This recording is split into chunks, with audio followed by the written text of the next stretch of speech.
So, good morning to all of you. Today, our topic is on Fortran function subprogram in Fortran language, part 7. हम एक formula हम पढ़ते आए हैं sin x plus y is equal to sin x cos y plus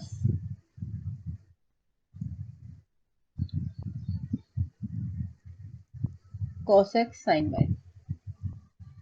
लेकिन आज हम इस फॉर्मूले को लिखते हुए थोड़ा ऐसे लिख रहे हैं, हम इसको सीरीज से प्रोग्राम बनाएंगे, लेफ्ट हैंड साइड और राइट हैंड साइड जब प्रूव करेंगे बराबर। पिछले लेक्चर से कंटिन्यूएशन चल रही है हमारी ये, तो वहां पर हम इसको ऐसे लिखेंगे sine N comma x plus Y. इसका मतलब है कि एन टर्म्स की सीरीज है। अगर मैं साइन की सीरीज लिखूं तो उसमें होता है x minus x cube by factorial 3 plus X की 5 बाई फैक्टोरियल 5। तो इसका मतलब है कि मैं इतनी रकमें ले रही हूँ, अगर एन 3 है तो मैं यहाँ तक ले रही हूँ, ठीक है, डैश डैश। तो x प्लस वाई के लिए मैं इतनी रकमें ले रही हूँ, x plus Y minus X plus Y का whole cube by factorial 3 plus X plus Y की पावर 5 ओवर फैक्टोरियल 5। ये मीनिंग है। ऐसे ही उस तरफ भी राइट हैंड साइड पर भी हम कह रहे होंगे sine N X cos N Y plus cos N X sine N Y.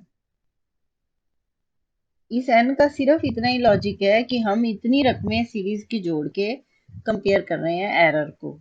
मान लेते हैं हम लेफ्ट हैंड साइड का नाम रख लेते हैं z, इस सारी का, और इस सारे का आंसर का नाम रख लेते हैं t। तो z और t का अलग अलग आंसर लिखवा लेंगे। मान लो मैंने x y 45 डिग्री 45 डिग्री ले लिया तो साइन 91 होता है, x भी 45 डिग्री है, y भी 45 डिग्री है। सपोज करते हैं कि मैंने साइन x प्लस वाई में ये भी 45 डिग्री ले लिया और ये भी 45। तो जब मैं पुट करूंगी तो मैं इसको भी 0.785 पुट कर रही होंगी और इसको भी, ठीक है। तो साइन 90 हमारे हिसाब से बनाना चाहिए, z1 आ गया। हो सकता है ये जो t है जिसमें सब कुछ गुना हो रहा है उसमें sine 45 into cos 45 plus cos 45 into sine 45, हो सकता है इसका आंसर 1.0048 आ गया, 45 आ गया, मान लेते हैं। तो इसका आंसर तो बन आया और इसका आया इतना, z और t में फर्क आया तो एरर है वो। तो हम एरर को कह देंगे कि वो z माइनस टी है, यानी कि 0.0045 है। एक जीरो और लगा लो, 0.00045। तो ये एक तरह से 45 इंटू ई माइनस 3, आई माइनस 3। तो ये जो चीज है ना, z और t निकलेंगे और उनका एरर डिफरेंस निकल गया। तो जब मैं साइन एन एक्स ले रही हूँ इसका मतलब मैं इतना ले रही हूँ, 3 रकमें। अगर एन 3 है तो एन 3 के लिए बात कर रही हूँ। कॉस एन वाई, तो अगर एन मेरा 3 है तो इसका मतलब 3 रकमें। कॉस की सीरीज कैसे होती है? कॉस की सीरीज होती है cos X is equal to 1 minus X square by factorial 2 plus X की 4 बाय फैक्टोरियल 4। तो इसका मतलब मैं 3 रकमें ले रही हूँ, ठीक है। क्लियर है सारी बात आपको? ये तो मुद्दा था कि हम ऐसे इस्तेमाल कर रहे होंगे। अब बात आती है कि हम अपना प्रोग्राम जो बनाएंगे, उस दिन हमने कॉस और साइन के बनाए थे, अब हम बनाएंगे ये टोटल के लिए। यही है, ये हमारी फाइल में भी हमें लिखना है प्रोग्राम। 12 प्रोग्राम जो सिलेबस में है उनमें से भी एक है। तो हम इसको बनाते हैं प्लेटो आईडी में। हम एक नई फाइल खोलते हैं, फाइल न्यू फाइल। तो मैंने ले ली ये नई फाइल। आपको मेरी आवाज क्लियरली सुन रही होगी? जी ठीक है। प्रोग्राम का नाम हम रख लेते हैं कि अब हम SN XY underscore CS XY, sine भी है और कोस भी है। अब मैं यहाँ, मैंने अपनी पुरानी फाइल का भी यही नाम रखा हुआ है, तो मैं यहाँ इसका नाम रख देती हूँ SN underscore CS underscore XY और अंडरस्कोर फंक्शन से। अब ये हो गया इम्प्लिसिट नन। आपको बिल्कुल भी मुश्किल नहीं लगेगा, सिर्फ आप, क्योंकि दूसरा लेक्चर है ये इस पर। इम्प्लिसिट नन के बाद आपने कहा इंटीजर और रियल, तो आपका रियल जो है, रियल में है आपके पास इस टाइम एक्स वाई, एक जेड और एक टी, जिनमें मैं वैल्यू रख रही हूँ। मैं ये कह रही हूँ कि मेरे पास जेड होगा sine x plus y, t होगा राइट हैंड साइड सारी, लेफ्ट हैंड साइड सारी sine x cos Y plus cos x sine y. ठीक है, ये रियल होंगे, एक्स और वाई हो गया। और ये फंक्शंस जो मैं बनाऊंगी, एक तो एस एन है और एक सी एस है, ये फंक्शन के नाम है। और इसके अलावा error, E double are, error को कहूंगी।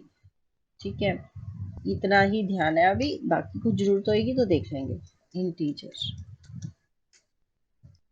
इंटीजर में देखो एक तो एन चलेगा बस, यहाँ तो मुझे कुछ और लगता नहीं, क्योंकि एन के लिए ही काम होना है।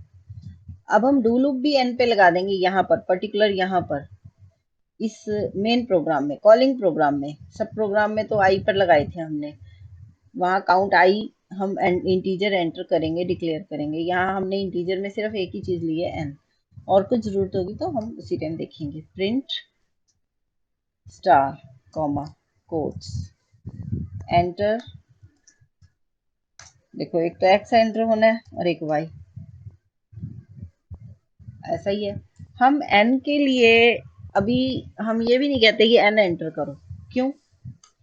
हम लूप लगा के ये कह देंगे कि हमें 3 टर्म्स के लिए भी जोड़ के दिखाओ एरर, 5 टर्म्स के लिए भी दिखाओ, 7 के लिए भी, 9 के लिए भी, 11 के लिए भी, 11 तक चला देंगे कि भी इतनी टर्म्स का डिफरेंस दिखाओ।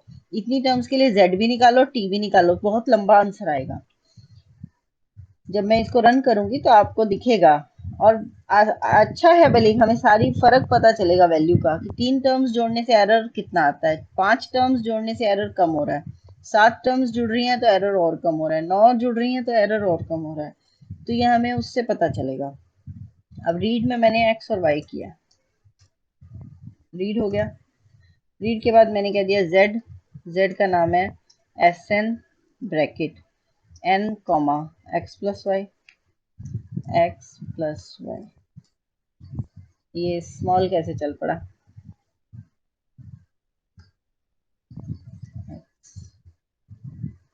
उसके बाद टी, टी को मैंने कहा S N N comma X, C S N comma Y, sine x cos Y plus cos X C S N comma X और sine N comma Y, sine x cos Y plus cos x sine Y. सही है, T हो गया। और error E double R is equal to Z minus T, error हो गया। अब print करवाना है, पहले ये सब लिखने के पहले मुझे डू लूप भी तो लिखना चाहिए, कि डू भी तो करना, डू कहाँ से कहाँ तक ये काम करना है उसने। तो डू कहाँ से करवा रही हूँ मैं, एन 3 से लेकर, 3 से कम रकमें तो जोड़ेंगे नहीं हम, और 11 तक जोड़ेंगे, और दो दो का गैप दे देते हैं। पहली बार 3 रकमें जोड़ लें, फिर 5, फिर 7, फिर 9, फिर 11। मतलब 3 रकमों के लिए आंसर में कितना फर्क आ रहा है। 5 रकमें लिखते हैं अगर, x minus x cube by factorial 3 plus X की 5 बाय फैक्टोरियल 5 माइनस एक्स की 7 बाय फैक्टोरियल 7 प्लस एक्स की 9 तक, 5 टर्म्स हो गई। 5 टर्म्स अगर रखते हैं तो कितना फर्क आ रहा है। 7 टर्म्स लेते हैं तो कितना एरर आ रहा है। 9 टर्म्स तक सीरीज लंबी चलाते हैं तो कितना एरर आ रहा है। ये मीनिंग है इस बात का। तो 3, 11, 2 के लिए वो ये सब कैलकुलेट करता रहेगा, दो दो का गैप देगा, पहले 3 लेगा टर्म्स, फिर 5, फिर 7, फिर 9, फिर 11। और प्रिंट करवा देते हैं डू लूप में, हर आंसर प्रिंट करवाते हैं। अगर डू से बाहर निकल के प्रिंट कराऊंगी एंड डू करके, तो सिर्फ एक ही आंसर प्रिंट होगा, 11 रकमों वाला। मेरे को हर रकम का आंसर चाहिए, कि हर रकम 3 के लिए कितना जोड़ आया, जेड कितना आया, टी कितना आया, एरर कितना आया। मैं 3 प्रिंट स्टेटमेंट देना चाहती हूँ, तो उसमें भलाई है हमारी। हमें फर्क दिखेगा सारा। तो प्रिंट वैल्यू ऑफ, इसको लिख लेते हैं ना, sine N x plus y c. Quotes के अंदर आप ये फंक्शन लिख रहे हो तो कोई डरने की जरूरत नहीं। कोट्स के अंदर फंक्शन फंक्शन नहीं है, कुछ भी नहीं है। कोट्स के अंदर वो एक आम चीज है। Value of sine N x for n terms is equal to comma z. ठीक है। अगले में print star comma quotes value of, ये पूरा, ये जो प्रिंट में मैं लिख रही हूँ ना इतना लंबा, ये जरूरी नहीं होता लिखना। आपको अगर मुश्किल लगता है तो आप छोड़ दो।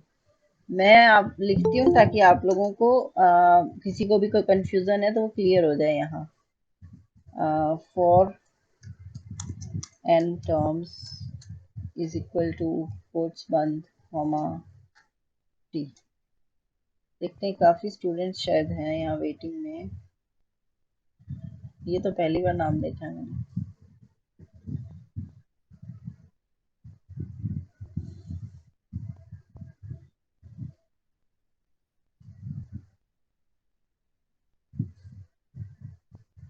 मेरा वाला प्रोग्राम कहाँ गया? ये है। तो this is equal to t. इससे अगला प्रिंट। आज आपने ऑब्जर्व किया होगा कि एक बीच में एंट्री कराने में कितना डिस्टर्ब हो जाता है program. Error is equal to quotes one comma e double r. यहाँ कोट्स आएंगी। ये हो गया। अब एंड टू कि सिर्फ पहले 3 रकमें जोड़ी तो उनके लिए तीनों प्रिंट कराओ, फिर 5 के लिए होएगा 3 जमा 2 5 हो जाएगा। 5 रकमों के लिए तीनों स्टेटमेंट प्रिंट होंगी। तो इस तरह से आपके पास जब रिजल्ट आएगा तो पूरा पेज भरा हुआ आएगा सारी वैल्यूज का। और आप ध्यान दे सकते हो कि 3 सीरीज में 3 रकमें जोड़ने पर कितना फर्क पड़ रहा है। एंड टू के बाद एंड प्रोग्राम, एंड प्रोग्राम, और प्रोग्राम का जो नाम हमने रखा था वही रखना है अब।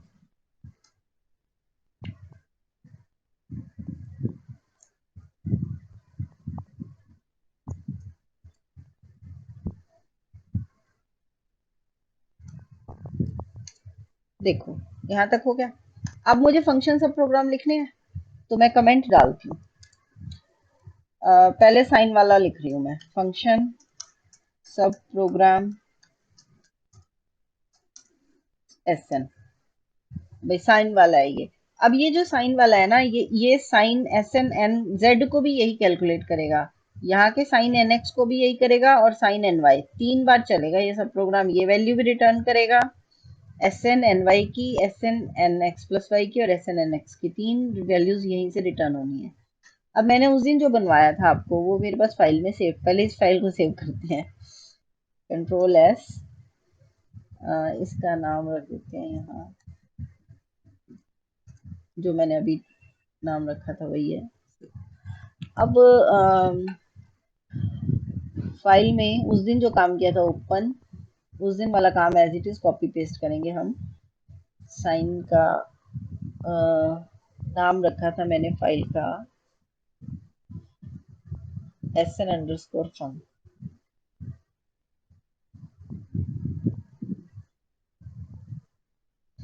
ठीक है, यही था। नहीं, मैंने आंसर वर्ड तो नहीं यूज किया था, सम वर्ड यूज किया था। You remember this file? और आप लोगों को फाइल याद है?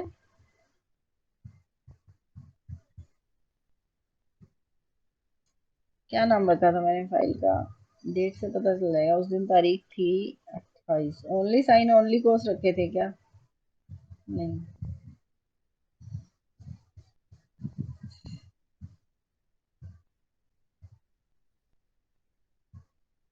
ऐसा नहीं रखा था मैम। ये वाला है। आंस वर्ड नहीं रखा था उसमें, ये एस एन अंडर, हाँ यही है, डबल अंडरस्कोर लगाया था शायद। चलो इसी को कॉपी करो, कंट्रोल सी। आंख बंद करके कॉपी नहीं करना, पेस्ट करते हुए फिर देखना है कि क्या क्या कमी हो सकती है हमारे पुराने उसमें। कहाँ पहुंचा दिया हमने।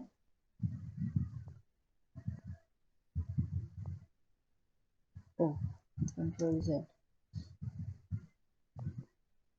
यही तो कर रहे थे।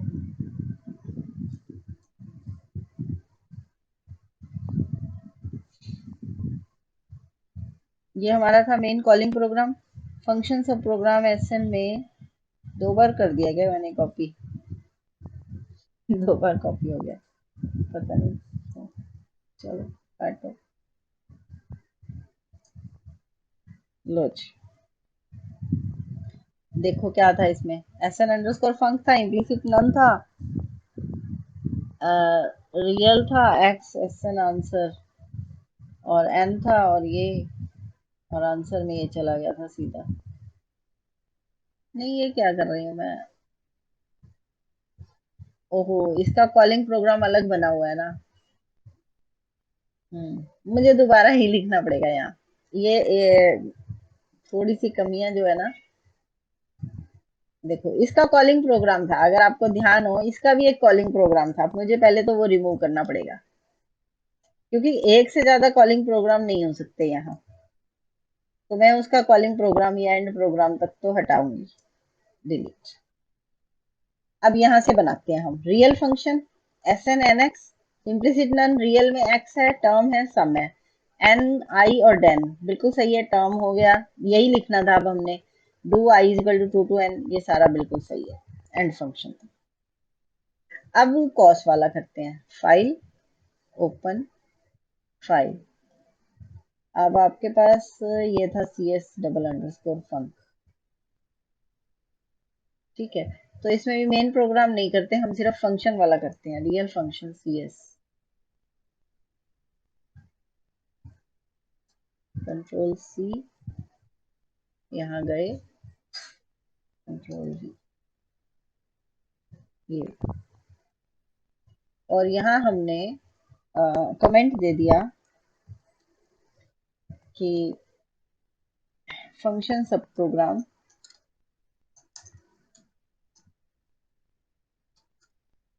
कॉस,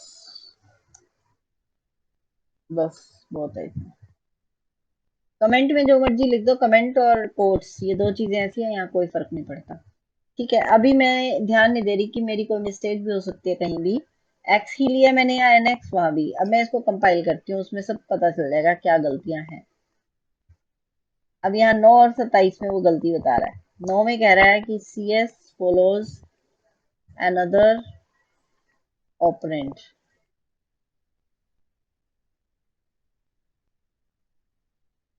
और 27 तो छोड़ दो, वो तो वही है, रियल डेन। सिर्फ 9 लाइन में गलती है, तो 9 में मैंने कुछ ना कुछ टाइपिंग में गलती कर रखी है। S n c s, c s, अच्छा स्टार नहीं लगाए, यहाँ स्टार लगेगा, यहाँ भी स्टार लगेगा। कंट्रोल एस, बिल्ड, कंपाइल, हो गया विद नो एरर्स। इसका मतलब मेरे उस दिन के बने हुए सब program as it is tick दिए मैंने। उस दिन जो आपको सिखाया था वो वैल्यूएबल था, और वो ही यहाँ सिर्फ एरर जेड माइनस टी पे ध्यान देना है। अब हमने, अब हम इसको रन करते हैं, स्टार्ट रन, यस,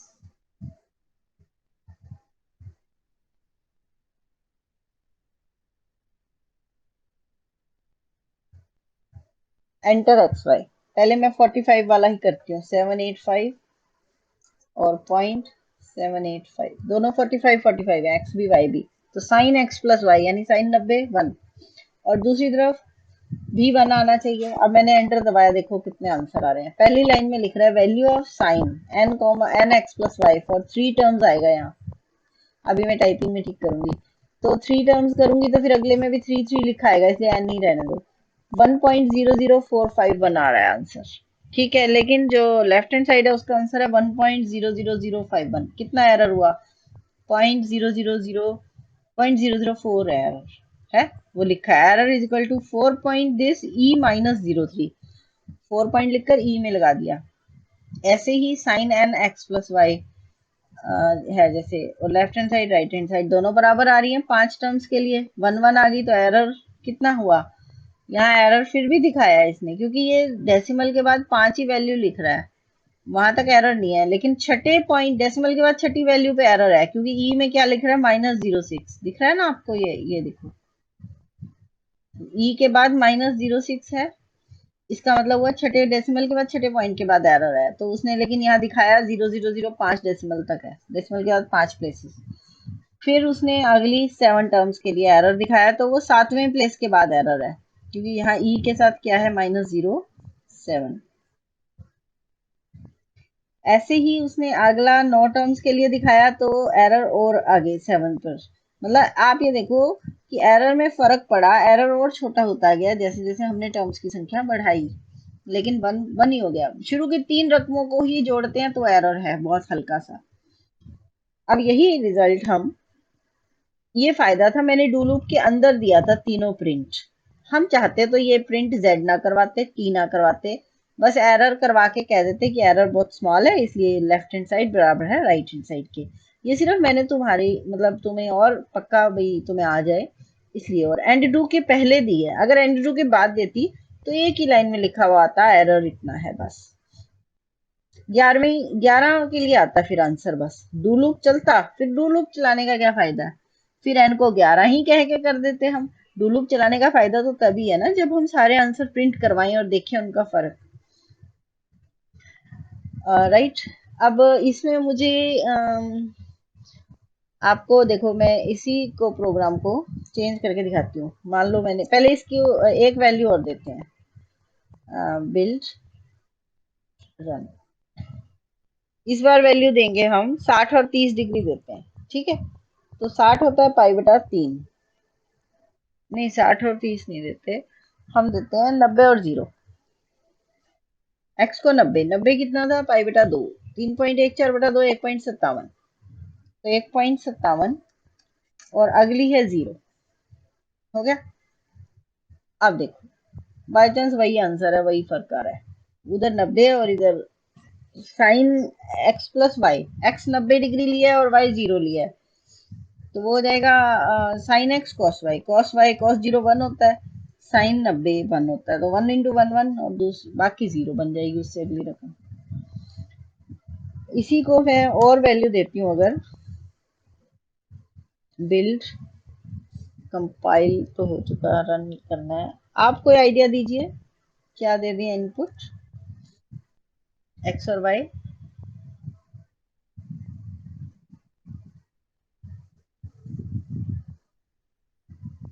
साइन 180 0 होता है, 90 90 दे देते हैं दोनों को, तो साइन 180 0 हो गया, दूसरी तरफ एक बार कॉस 90 आएगा और एक बार दोनों में 90 90 आएगा, तो 0 इजकल टू 0 आना चाहिए, है ना, तो चलो 90 90 देते हैं, 1.57 और 1.57। अब देखो यहाँ तो सम क्या आ रहा है हमारे, 90 जमा 90, साइन 180 लिया हमने, ठीक है, राइट हैंड साइड तो हमारी आ रही है साइन 180, तो 0 नहीं होता,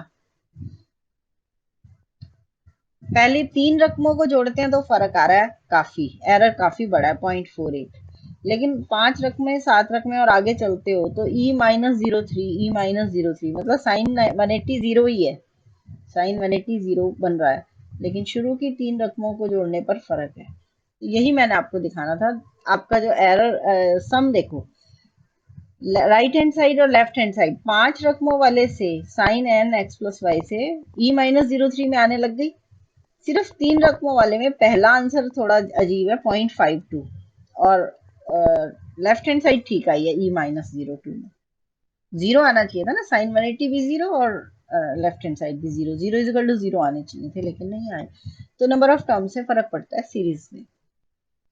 ये प्रोग्राम हमारा ओवर होता है। अब इस फंक्शन सब प्रोग्राम में लास्ट बात करनी है हमने, वो लास्ट बात है। इससे अगला टॉपिक हमारा जब शुरू होगा सब रूटीन, उससे पहले एक छोटा सा प्रोग्राम बनेगा, वहीं से उस सब रूटीन की जरूरत महसूस होगी। वो प्रोग्राम जो बनाना है वो है कि हमने पहले किया था समेशन एन का होल स्क्वायर बराबर है समेशन ऑफ एन क्यूब। मतलब समेशन एन होता है 1 + 2 + अप टू एन, और समेशन एन क्यूब होता है 1³ से लेकर और अप टू एन क्यूब। इसकी वैल्यू होती है जितनी भी होती है, n × n+1 × 2n+1 होती है बाई 6। और इसकी वैल्यू क्या होती है, n × n−1 होती है ना, तो यहाँ 2n−1 आएगा। ठीक है, जितनी भी होती है। मेन बात होती है कि दिस आंसर का स्क्वायर, इसका स्क्वायर, ये गलत लिखी है मैंने, इसकी वैल्यू इतनी आएगी। अगर मैम ये प्लस वैल्यू 1 आएगा। प्लस आएगा ना तो प्लस, जी मैम। तो n × n+1/2 और यहाँ इसका होल स्क्वायर।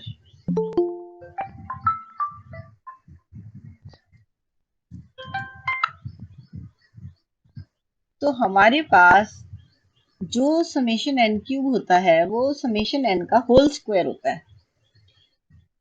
जैसे कि आप समेशन एन निकाल रहे हो 1 + 2 + 3, 3 रकमों के लिए निकाल लो बस, और यहाँ 1³ + 2³ + 3³ निकालो।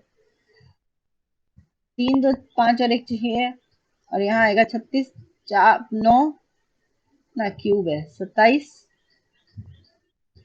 8 और 1 36 आ गया। तो 36 6 का स्क्वायर है। 4 रकमों के लिए निकालो, 1 + 2 + 3 + 4, और इधर आएगा 1 + 2 का क्यूब 8, 3 का क्यूब 27, 4 का क्यूब 64। 36 तो था ही, है 36 जमा 64 100 हो गया, और इधर 4 3 7 2 9 और 1 10, तो 10 का स्क्वायर 100। यही हमें प्रोग्राम बनाना है। हमने पहले भी बनाया था ये प्रोग्राम, शायद बनाया था किसी चीज से ये, जी मैम। इफ एल्स से।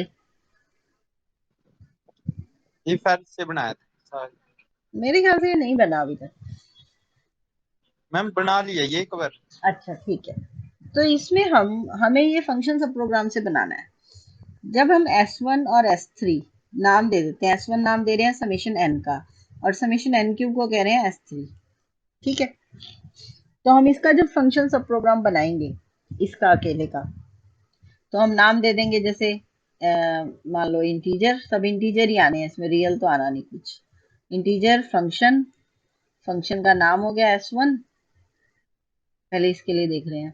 उसके बाद इंटीजर फंक्शन S1 और आर्ग्यूमेंट हो गया n। फिर मैंने इंटीजर n दे दिया। फिर मैं क्या करूंगी, इसमें एक सम ले लूंगी, सम को कह दूंगी शुरू में तो 0 है, और फिर लूप लगा देंगे कि do i is equal to 1 to n, 1 से n तक जोड़ते रहो, सम के अंदर जोड़ लो आई को बस, sum is equal to sum plus I, बस एंड डू हो जाएगा, जुड़ जाएंगे सारे, और आंसर जो है उसका S1 में डाल देंगे कि सम जो है वो S1 में चला जाए, एंड फंक्शन हो गया। ये तो इसका फंक्शन सब प्रोग्राम बन जाएगा। S3 के लिए क्या फर्क करूंगी, S3 के लिए यहाँ नाम S3 हो जाएगा, सम 0 है, do i is equal to 1 to n चलेगा। ठीक है, सम में आई का क्यूब जुड़ेगा बस हर बार, आई की पावर 3, बस एंड डू होता रहेगा, और S3 में सम चला जाएगा और एंड फंक्शन हो जाएगा। दोनों फंक्शन सब प्रोग्राम अलग अलग बन जाएंगे, और फिर मेन प्रोग्राम कॉलिंग प्रोग्राम। तो मैंने ये बनाना है।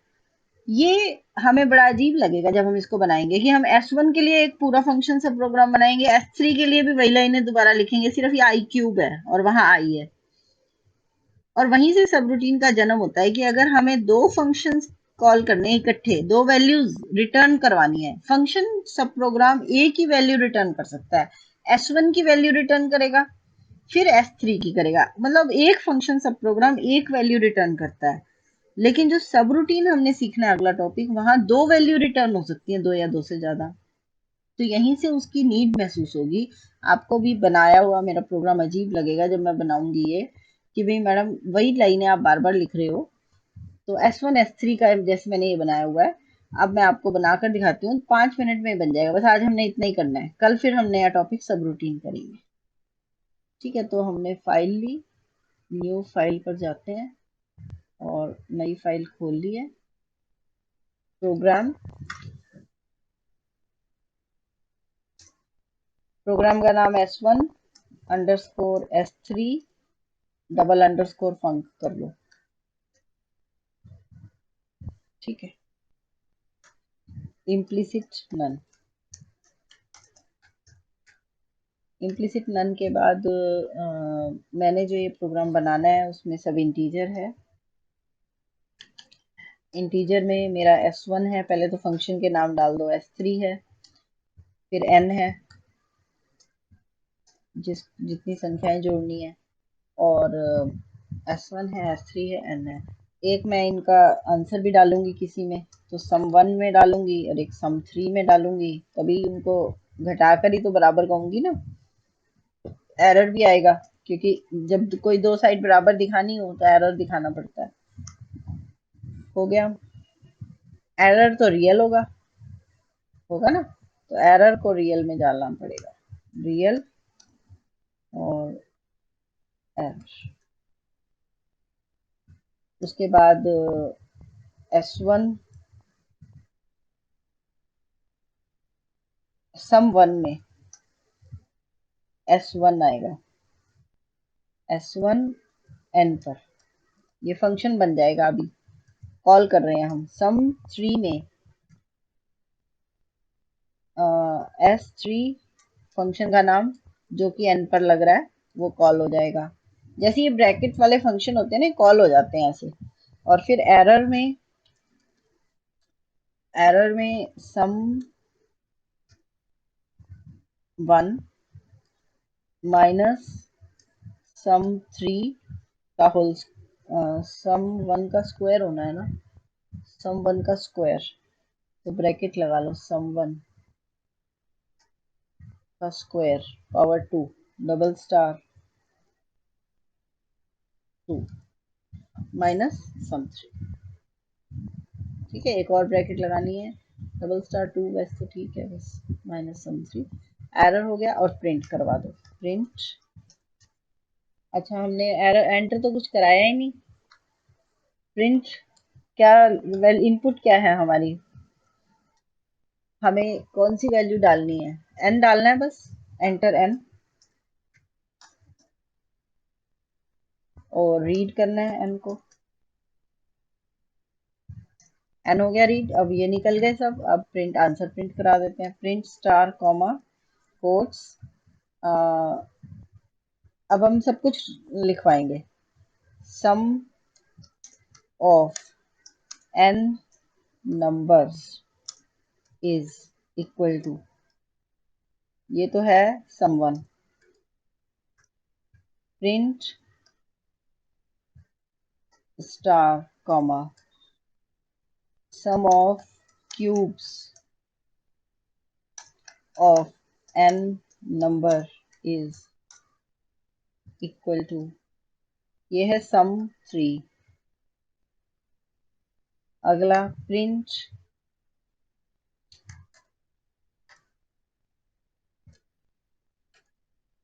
Star comma error is equal to, ये कॉपी पेस्ट कर देते हैं, पढ़ने वाले को पता होना चाहिए कि हम एक्चुअली क्या टाइप करा रहे हैं।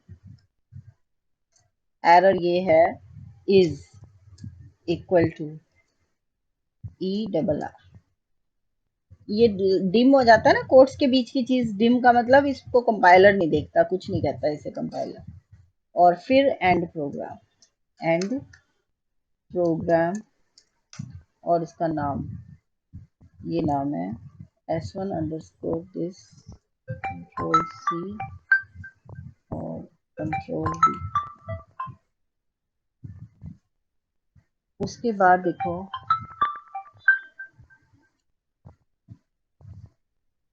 उसके बाद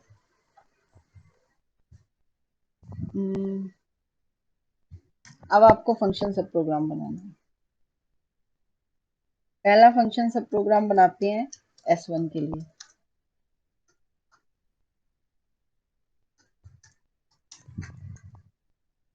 तो इसके लिए रियल नहीं, इंटीजर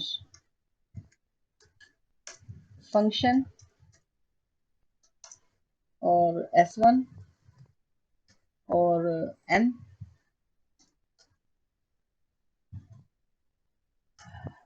और इंटीजर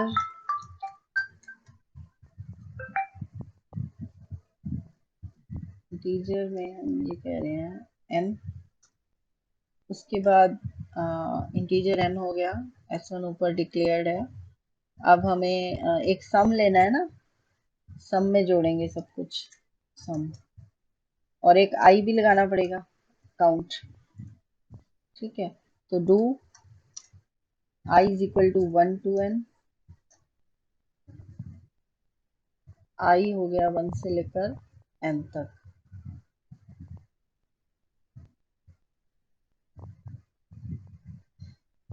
और सम को 0 यहीं कह दो।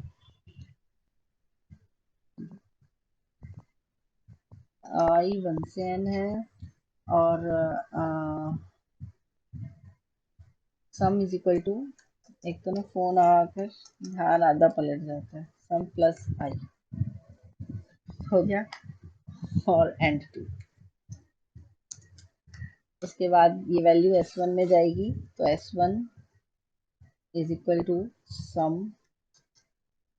और एंड फंक्शन। ठीक है, मैंने ये कोशिश की थी कि ये फंक्शन सब प्रोग्राम एक ही जगह बन जाता है S3 का, लेकिन बन ही नहीं सकता। फंक्शन एक ही वैल्यू रिटर्न कर सकता है, दो वैल्यू रिटर्न ही नहीं कर सकता। तो अब मैंने इसे कंट्रोल C कर लिया। अब मैंने दोबारा टाइप कर दिया, यहाँ मैं S3 कर दूंगी, S3 के लिए बना रही हूँ। और n वही है, सम 0 है, आई है, ये भी ठीक है, बस यहाँ आई डबल स्टार 3 लगेगा, आई क्यूब हो गया, एंड यहाँ S3 आ जाएगा, and function. Control S, file का नाम रख देते हैं, एक कंट्रोल V करूँ, हमें फाइल का नाम रखना है, तो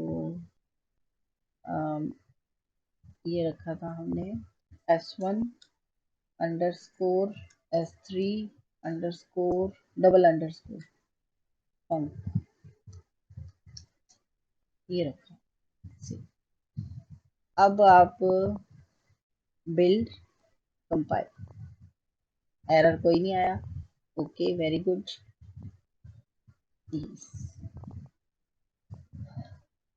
अब हमने यहाँ पर लिखा हुआ आना चाहिए एंटर एन। मान लो मैंने एन दे दिया 3, मैंने आपको 6 और 36 निकाल कर दिखाया था ना। सम एन, एन नंबर का 6 आ गया, क्यूब्स का 36 आया, एरर 0 आ गया। दिख रहा है आपको रिजल्ट क्लियरली? जी मैम। अब दोबारा डालते हैं, हम रन करते हैं इसी को। मेरे ख्याल से फंक्शन सब प्रोग्राम में इतनी काम होने के बाद अब तुम फंक्शन सब प्रोग्राम जो चाहता होगा पढ़ना उसे तो आ गया होगा, जो नहीं चाहता उसके लिए मैं भी कोई सहायता नहीं कर सकती। 4 ले लिया मैंने। तो सम ऑफ एन नंबर 10 आया, क्यूब्स का जोड़ 100 आया, एरर 0 दिखा दिया, बराबर आ गया। यही हमने प्रूव करनी थी चीज कि N, sum of N numbers का square is equal to sum of cubes of numbers. ये रिजल्ट है आपके पास। अब बात आती है कि ये कितनी मूर्खता की बात हो रही है कि हम वही कॉपी करके, अगर मुझे एक कुछ और भी करना है, S2 निकालना है, तो मान लो S2 का भी कनेक्शन होता है S1 के साथ, तो वो भी एक और नया फंक्शन सब प्रोग्राम बनाना पड़ेगा। यहाँ से सब रूटीन का जन्म होता है कि जो S3 एक आंसर रिटर्न कर रहा है कॉलिंग प्रोग्राम को, S3 अपनी वैल्यू में जाता है, S1 अपनी में जा रहा है। लेकिन अगर हम एक ही सब रूटीन बना दें, उसमें S1 भी आ जाएगा, S3 भी आ जाएगा, तो दो आंसर रिटर्न हो जाएंगे।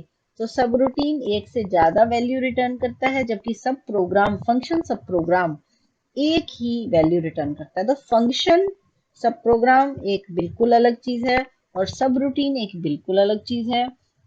सब रूटीन के अपने रूल्स हैं, पर है बिल्कुल इसका भाई, सगा भाई है इसका, बिल्कुल ही मिलता जुलता है। पहला फर्क, मेन फर्क यही है कि वो एक से ज्यादा वैल्यू रिटर्न कर सकता है, जबकि फंक्शन सब प्रोग्राम सिर्फ सिंगल वैल्यू ही रिटर्न करता है। S1 ने अपना S1 रिटर्न किया, S3 ने अपना S3 रिटर्न किया, लेकिन ये दोनों मिलकर एक सब रूटीन में डाले जाते तो S1 S3 इकट्ठे रिटर्न हो सकते थे उसी में। ये सारी स्टेटमेंटें दोबारा ना लिखनी पड़ती, बस मैं यहाँ एक और नाम ले लेती sum2 कह के, उसमें i का क्यूब जोड़ देती, तो दो अलग अलग वैल्यूज रिटर्न हो जाती एक ही सब रूटीन से। ये हमारे पास मेन है। तो अब हम कल से सब रूटीन करेंगे। फंक्शन सब प्रोग्राम ओवर हो गया है आज, ये दोनों प्रोग्राम्स लास्ट थे। और मैं ये फाइल्स आपको शेयर कर दूंगी आपके क्लासरूम में, कोड फाइल्स, राइट।